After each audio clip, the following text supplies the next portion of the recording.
Okey, pelajar semua. Assalamualaikum. Waalaikumsalam cikgu. Dan salam sejahtera kepada non-Muslim. Okey, sebelum kita start kelas hari ini, kita mulakan dengan bacaan doa Al-Fatihah. Bismillahirrahmanirrahim. Bismillahirrahmanirrahim. Ar-Rahmanirrahim. Maliki yaumiddin. Iyyaka na'budu wa iyyaka nasta'in. Shiratal ladzina an'amta 'alaihim ghairil maghdubi 'alaihim waladdallin. Amin. Okey, sebelum kita start kelas hari ini, saya nak cek kehadiran dulu . Okey. Muhammad Luqman. Hadir cikgu. Okey, hadir. Muhammad Afifi. Hadir cikgu. Okey, hadir. Okey, Latifah hadir, Latifah. Hadir cikgu. Okey, hadir. Ni Roshan? Saya Okey, hadir hadir. cikgu. Okey, alhamdulillah semua pelajar cikgu hari ni semua hadir. Okey. Okey, ni sebelum kita start kelas hari ni juga saya nak pastikan keadaan kelas berada dalam keadaan bersih supaya kita senang nak terima ilmu. Okey, Luqman, kamu cek kamu punya meja tu, tengok ada sampah ke tak. Tu kamu cek. Latifah tu, kamu punya meja tu, ya Allah, sapu dulu. Selerak lah cikgu tengok. Okey, sebab apa cikgu suruh kamu kemas semua ni? Sebab Islam pun ada kata kita nak menerima ilmu ni, mestilah keadaan kelas kita ni bersih, kerana kebersihan itu separuh daripada iman. Okey. Okey, sebelum okey, ni cikgu ada bawa. Kamu tengok semua ni. Tengok. Kamu semua nampak ni? Dia tulis apa? Sallallahu alaihi wasallam. Lepas tu dia tulis apa? Muhammad. Okey. Kenapa cikgu tunjuk ni kat kamu semua? Okey, sebab kita nak tahu sikit apa itu etika dan akhlak Nabi Muhammad ni. Okey. Kamu semua tahu tak? Nabi Muhammad ni, pada yang Muslim mesti tahu Nabi Muhammad ni dia baik apa semua. Tapi kepada non-Muslim ni, saya nak cerita sedikit. Yang Muslim pun boleh dengar kisah dan tentang akhlak dan etika Nabi Muhammad ni. Okey. Kisah yang pertama ni adalah Nabi Muhammad ni, ni akhlak dan etika Nabi Muhammad. Okey. Kisah pertama, kita nak ambil teladan pada Nabi Muhammad ni. Nabi Muhammad ni adalah seorang yang baik akhlak dia. Okey, pada suatu hari ni Abu Jahal ni dia upah seorang Yahudi untuk sakitkan Nabi Muhammad ni.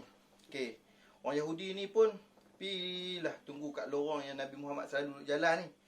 Lepas tu bila dia tunggu kat lorong yang Nabi Muhammad tu duduk jalan hari-hari ni, setiap kali Nabi Muhammad lalu je, dia akan ludah Nabi Muhammad ni.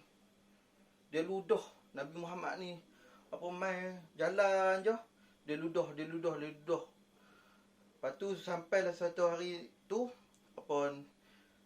Nabi Muhammad ni SAW ni dia pelik, kenapa hari ni tak ada orang ludah dia. Lepas tu dia bertanyalah orang sekeliling tu, mana dia ni pergi, mana dia ni pergi.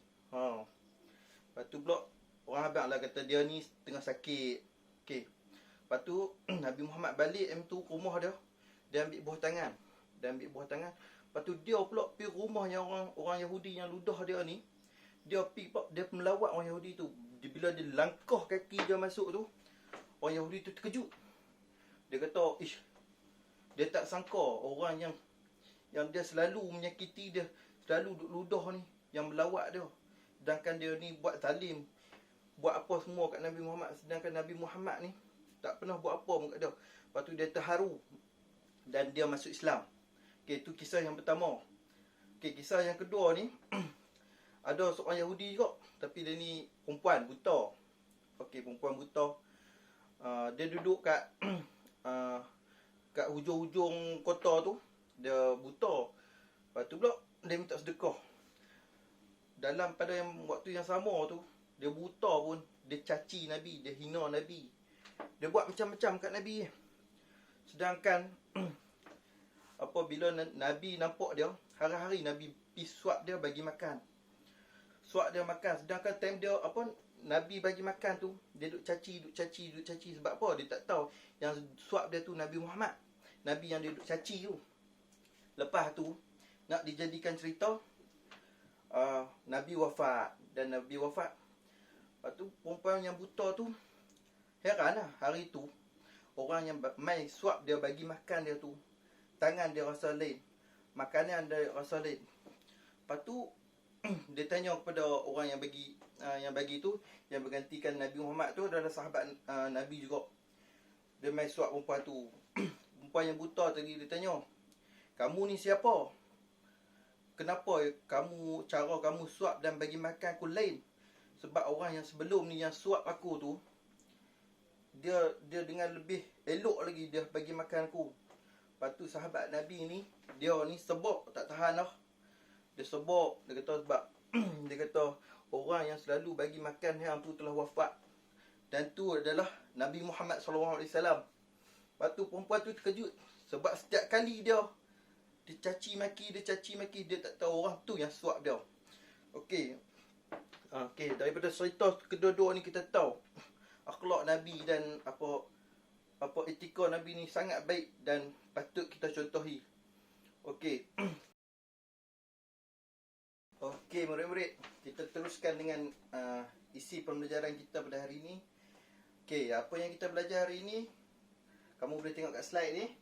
Okey, kita akan belajar tentang etika dalam penggunaan komputer. Okey. First, apa dia maksud etika ni? Okey. Dia berasal daripada perkataan Greek, iaitu ethos. Okey. Dia bermaksud perwatakan peribadi. Okey, apabila kita boleh tengok kat slide ni, okey, etika ni adalah tingkah laku dan kelakuan moral yang boleh dijangka dan diikuti oleh manusia. Okey, etika ni dia juga adalah prinsip yang benar atau salah yang boleh digunakan oleh individu dalam membuat pilihan bagi membimbing gelagat mereka. Okey, itu adalah maksud etika. Okey, seterusnya kita pergi ke poin seterusnya, iaitu pandangan Islam berkenaan etika. Okey, pandangan Islam berkenaan etika ni sangat berbeza pendapat. Dalam konsep lain ni, okey, dalam Islam adalah akhlak. Okey, etika ni pula etika ni berasaskan pemikiran manusia semata-mata yang sentiasa berubah mengikut situasi dan persekitaran. Tapi akhlak ni dia datang daripada Allah. Okey, kamu boleh tengok kat slide ni. Okey, sebab apa saya kata macam tu? Okey, kita tengok pula maksud akhlak tu. Okey, akhlak tu dia adalah sifat yang tanam dalam hati, dalam diri, yang dapat mengeluarkan sesuatu perbuatan dengan senang dan mudah tanpa berfikir, penelitian dan perasaan. Contoh adalah pergaulan bebas antara lelaki dan perempuan. Okey, contoh, kalau dia ada akhlak yang baik ini, dia lelaki dan perempuan ni, dia tahu dah beza. Contoh Nu'man dengan Latifah. Okey, Nu'man dia ada akhlak yang baik. Dia jaga pergaulan dia. Dia tak pergi senang-senang sentuh Latifah tu. Sebab apa? Sebab dia tahu kalau sentuh perempuan tu Islam tak boleh, tak baik. Nu'man buat keputusan tu, dia ikut atas diri dia sendiri, bukan pasangan, bukan dia buat benda tu orang kata tak boleh sentuh dia, orang ni tengok tak, dia sendiri. Tu adalah akhlak. Okey, kita pergi ke poin seterusnya, iaitu adakah moral dan akhlak, adakah moral dan etika itu sama? Okey, semua boleh bercakap slide ni adalah moral ni dia merujuk kepada cara kita berfikir. Okey, bertindak dan bagaimana mereka harus bertindak. Manakala etika ni dia adalah falsafah moral berkaitan dengan masalah betul atau salah. Okey, moral ni adalah sebahagian daripada etika. Okey, saya akan terangkan seterusnya dengan poin seterusnya. Okey, belajar. Seterusnya kita akan belajar tentang apa hubungan keadaan etika dan undang-undang. Okey, belajar tengok slide kat sini kan. Dia ada sah, tidak sah, lepas tu beretika dan tidak beretika. Okey, kita tengok yang first kali, iaitu sah tapi dia beretika. Contohnya adalah menamatkan perkhidmatan seseorang. Contoh kawan tu dah dah habis kerja, so dia tamatkan perkhidmatan kerja tu. So dia adalah sah dan beretika. Okey, dia tidak sah tapi dia beretika. Okey, dia tidak sah ni. Contoh, pekerja tu dia menyalin fail penting milik syarikat. Dia salin tu tak, dia jadi tak sah dah. Sebab apa? Sebab dia salin fail penting milik syarikat. Tapi dia beretika. Okey. Yang seterusnya adalah sah tapi dia tidak beretika. Sebab apa katanya tu? Tidak menyatakan sumber rujukan. Okey. Dia sah tapi dia tak nyatakan sumber rujukan. So dia tidak beretika. Contohlah kita buat apa-apa tapi kita tak kredit kat kawan tu. So dia tidak beretika lah, tapi dia sah. Okey. Yang ni yang terakhir ni adalah tidak sah dan tidak beretika. Okey. Kita boleh lihat kat sini semua. Membocorkan rahsia pelanggan. Ni memang confirm dah. Dia bocor kerja ni, dia bocor rahsia pelanggan ni. Confirm tak sah dan tidak beretika. Okey, kita pergi ke poin seterusnya yang kita akan belajar, iaitu perbezaan antara etika dan undang-undang. Okey. Sini saya rasa ini bab yang senang je. Okey, pelajar semua boleh tengok kat slide ni. Etika, undang-undang. Okey, etika ni dia dikuat kuasakan oleh hati sendiri. Hukum melanggar etika ni adalah rasa bersalah dalam diri sendiri. Contohlah, dia dah set dah kalau dia langgar apa-apa ni, dia rasa bersalah dalam diri dia. Dia main daripada diri dia sendiri. Okey, itu adalah etika. Okey, undang-undang ni pula dia dikuat kuasakan oleh mahkamah. Dan hukum melanggar undang-undang ni adalah seperti yang diperuntukkan dalam undang-undang yang bertulis negara. Contohlah, dia ni undang-undang ni dia mahkamah yang tetapkan, dan bila hang langgar ni, okey, hang akan termasuk daripada akan kena undang-undang yang bertulis dalam negara ni. So, yang kedua adalah kita tengok ni, etika adalah menentukan batas idealism, keyakinan, nilai. Batas tersebut adalah relatif dan abstrak mengikut masyarakat. Okey, itu adalah etika. Undang-undang pula adalah penentuan batas perlakuan adalah jelas dianggap jenayah jika melampaui batas tersebut. Bentuk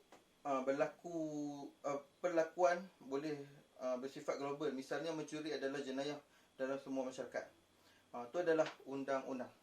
Okey, seterusnya. Okey, yang poin ketiga adalah mematuhi nilai kod etika dapat menghindari pelanggaran undang-undang. Contohlah, kalau kita ikut etika kita ni yang baik ni, kita takkan langgar undang-undang. Okey, undang-undang pula ni, mematuhi undang-undang tidak bermakna kita mematuhi etika, betul? Kita mematuhi undang-undang. Tak semestinya kita ni mematuhi etika. Tu poin yang sampaikan. Okey, yang keempat adalah bersifat lebih umum dalam mengawal jenayah. Contoh, etika hang yang baik, hang akan lebih umum dalam mengawal jenayah ni. Okey, undang-undang pula merupakan peraturan minimum untuk mengawal jenayah. Contoh, kalau undang-undang ni dia macam contoh undang-undang, lepas tu dia nak kawal jenayah tu sikit. Kalau macam dia ikut orang, kalau orang ikut undang-undang, kalau dia macam etika, kalau dia ikut etika ni, dia dapat kawal jenayah dia, macam dia tak buat banyak jenayah. Tapi kalau undang-undang ni dia minimum je. Okey, yang poin yang kelima adalah mengembangkan sikap membezakan antara yang baik dan buruk dalam masyarakat. Okey, bila kita patuhi etika ni, dia mengembangkan lagi pemikiran kita antara baik dan buruk dalam masyarakat. Okey, kalau undang-undang ni cukup untuk batas etika dan moral saja. Okey. Seterusnya adalah etika ni dia membatasi perlakuan baik dan jahat sama ada individu atau berkelompok. Undang-undang pula tidak meliputi untuk menjadi panduan individu dan masyarakat yang rencam. Okey, seterusnya mengambil kira faktor rohaniah seperti hasad, dengki dan lain-lain penyakit jiwa. Okey, untuk undang-undang, faktor rohaniah dan kejiwaan tidak diambil kira. Hukuman hanya dijatuhkan akibat kesan daripada perlakuan hasad, dengki yang dizahirkan. Okey. Poin yang terakhir tu mengambil kira semua faktor termasuk yang abstrak. Tapi undang-undang ni dia tidak mengambil kira perkara yang abstrak yang seperti ingkar, khianat dan sebagainya. Okey. Seterusnya adalah prinsip-prinsip teori etika. Okey, melalui bila kita ikut prinsip ni, dia akan menyumbang dan membuat keputusan etika lah. Okey, berdasarkan prinsip ini, individu mempunyai tanggungjawab seperti kamu boleh tengok ni, memupuk kepercayaan, memperbaiki moral dan berusaha tidak mengulangi perbuatan dan yang tidak bermanfaat, menghormati keputusan dan menghargai orang lain, berlaku adil, amanah dan jujur, membantu mereka yang dalam kesusahan. Okey. Okey, kita tengok pula hak antara hubungan antara hak dan tanggungjawab. Okey, kamu tengok tanggungjawab A dan tanggungjawab B. Okey, bila tanggungjawab A ni dia menghasilkan perisian yang baik, hak dia wajib menerima ganjaran yang sewajarnya. Bila dia buat produk tu baik, dia pun hak dia boleh menerima ganjaran yang sewajarnya. Kalau hak B ni pula, tanggungjawab B ni, dia patut membayar perisian dan tidak menggunakan cerita rokok. Okey, ni hak tanggungjawab B. Tapi hak dia pula, hak B ni, dia mesti mengharapkan, dia mesti dapat produk yang berkualiti. Ni kamu boleh tengok bila tanggungjawab A ni dia buat perisian yang baik, hak dia dapat menerima ganjaran yang setimpal lah. Macam B ni pula, tanggungjawab dia membayar dan tak guna cerita rokok, dan dia pula hak dia dapat produk yang baik lah. Okey, itu untuk hak dan tanggungjawab. Okey, seterusnya adalah yang terakhir adalah 10 rukun etika komputer. Kamu boleh tengok kat sini lah. Kita baca satu persatu, iaitu tidak menggunakan komputer untuk membayar orang lain. Tidak menggunakan, bukan membayar, astagfirullahaladzim, untuk membahayakan orang lain. Maafkan saya. Okey, seterusnya tidak mengganggu kerja komputer orang lain. Dia termasuk juga dalam 10 peraturan perkara yang 10 peraturan untuk pengguna profesional komputer. Okey, yang ketiga adalah tidak membelek fail komputer orang lain. Contoh hang duduk kat komputer kawan tu, hang duduk belek-belek fail pula, tu macam tak profesional lah. Okey, yang keempat ni tidak menggunakan komputer untuk mencuri. Guna komputer untuk curi tu memang tak beretika lah. Okey, yang kelima adalah tidak menggunakan komputer untuk menjadi saksi palsu. Contohlah kalau hang buat surat apa-apa, lepas tu hang jadi saksi. Tu tak beretika lah. Okey, tidak menggunakan atau menyalin perisian yang tidak dibeli secara sah. Ni banyak kita buat. Download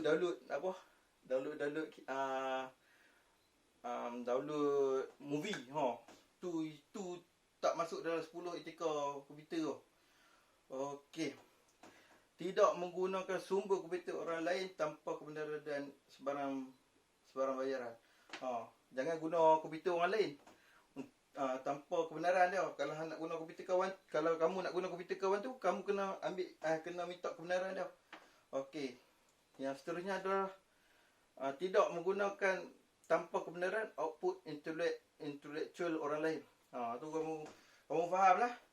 Jangan guna output intellectual, macam contoh kamu guna komputer dia tanpa kebenaran, kamu keluar output dia untuk intellectual orang lain. Okey. Yang ke-9 pula, memikirkan akan kesan sosial program dan atau sistem yang dibangunkan. Okey, memikirkan akan kesan sosial program atau sistem yang dibangunkan ni adalah termasuk daripada 10 etika komputer. Okey, menggunakan komputer dengan memberi pertimbangan dan hormat kepada manusia lain. Ni banyak yang berlaku sekarang ni. Kita guna komputer, kita tak hormat orang lain. Contohlah kita duk komen, ikut dan kat orang. Dia ni tak masuk dalam 10 etika terbaik, etika komputer ni. Okey, itu adalah isi-isi yang kita belajar hari ni lah. Okey, hari ni saya nak tanya sikit kat kamu semua. Nukman, apa yang kamu faham tentang akhlak ni? Akhlak ni adalah sifat yang tertanam dalam diri yang dapat menggunakan sesuatu perbuatan dengan senang dan mudah tanpa pemikiran, penelitian dan perasaan. Pandai. Okey, contoh yang saya bagi tentang akhlak tadi. Siapa ingat? Latifah. Contoh dia, pergaulan bebas, cik. Pergaulan bebas antara lelaki dan perempuan. Betul. Bagus. Nampak kat sini kamu ambil perhatian tadi time saya mengajak tu. Okey. Fifi, saya nak tanya sikit. Apa perbezaan antara undang-undang dan etika ni? Undang-undang dan etika ni. Yang paling kita nampak ketara lah. Kamu boleh jelas sikit kat kawan-kawan kamu. Etika tu dari hati sendiri dan undang-undang tu daripada mahkamah, cik. Betul Fifi. Bagus. Ini yang saya mau. Okey. Untuk kelas hari ni saya rasa itu saja untuk isi pembelajaran kita. Okey. Okey, untuk hari ni saya nak buat rumusan untuk apa yang kita belajar hari ni. Okey, yang pertama kali adalah akhlak. Akhlak ni kita patut jagalah. Fifi, Nukman, kita tak kira kita kat mana pun, kita kena jaga akhlak kita. Yang kita belajar tadi, kita bukan kat dalam kelas aja kita nak kena buat akhlak. Kat luar pun kita nak kena buat akhlak. Sebab apa? Akhlak ni dia bukan bawa kita jangka pendek, dia bawa jangka panjang. Dengan akhlak yang baik ni, dia akan bantu kita berdepan dengan siapa pun. Bila kita ada akhlak ni, tersenang nak bergaul dengan orang. Okey, untuk mengakhiri kelas ni, saya nak tanya kamu, kau ada soalan ke apa kau nak tanya? Okey. Nampaknya tak ada soalan. Okey. Dengan itu saya akhiri kita punya kelas dengan Al-Fatihah. A'udzubillahi minasyaitonir rajim. Bismillahirrahmanirrahim. Alhamdulillahirabbil alamin arrahmanir rahim maliki yaumiddin. Iyyaka na'budu wa iyyaka nasta'in ihdinas siratal mustaqim siratal ladzina an'amta 'alaihim ghairil maghdubi 'alaihim waladdallin. Okey, assalamualaikum semua.